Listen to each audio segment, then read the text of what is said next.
তার আগে আগে এত মর্যাদা আল্লাহ দিয়েছিলেন, সেই নবীর উম্মত হয়ে আজকে আমরা কত দুর্ভাগা হয়ে গেলাম, কত দুর্ভাগা হয়ে গেলাম। মিথ্যা সকলকুড়ি, সুদ, ঘুষ ছাড়া আমাদের জীবনে আর কিছুই নাই। কথা বলেন ঠিক কিনা? একটা লোকও পাওয়া যায় না যার মধ্যে মিথ্যা নাই, একটা লোকও পাওয়া যায় না যার মধ্যে জিনার গুণা নাই। শুধু জিনা নিয়া, শুধু ব্যভিচার নিয়া, শুধু কাল ঘুষ নিয়া, শুধু কাল এইগুলা নিয়ে আমরা বেশি বাড়াবাড়ি করছি। কথা বলেন ঠিক কিনা? অথচ আল্লাহ রাব্বুল আলামিন বলেন, তোমরা হলে শ্রেষ্ঠ জাতি, নবী মুহাম্মদ রাসূলুল্লাহ সাল্লাল্লাহু আলাইহি ওয়াসাল্লামের উম্মত।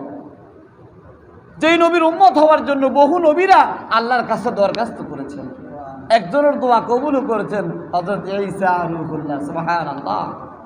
কথা বলেন ঠিক কিনা? শুধু তাই নয়, যেদিন নবী মুহাম্মদ রাসূলুল্লাহ সাল্লাল্লাহু আলাইহি সাল্লাম দুনিয়ার জমিনে আগমন করবে, দুনিয়ার জমিনে আগমন যেই দিন করবে, হযরত আব্দুর রহমান ইবনে আউফ রাদিয়াল্লাহু তাআলা আম্মা দায়ী ছিলেন, উনি যখন আমিনার কাছে ছিলেন, যখন দেখলেন মুহাম্মদ সাল্লাল্লাহু আলাইহি সাল্লাম দুনিয়ার জমিনে আসছে, ও দেখলেন আব্দুল্লাহর ছেলের বেটার তার নাভিটা কে জানি পেট থেকে কেটে দিয়েছে। কন্যা সুবহানাল্লাহ। কে জানি তার পেট থেকে তার মুসলমানি করে দিয়েছেন। যখনই জমিনে পড়লেন, এত লম্বা একটা সিজদা করলেন আল্লাহর কাছে। কন্যা সুবহানাল্লাহ। জমিনে যখনই পড়লেন, একটা লম্বা সিজদা দিয়া আল্লাহর শুকরিয়া আদায় করলেন। কন্যা সুবহানাল্লাহ।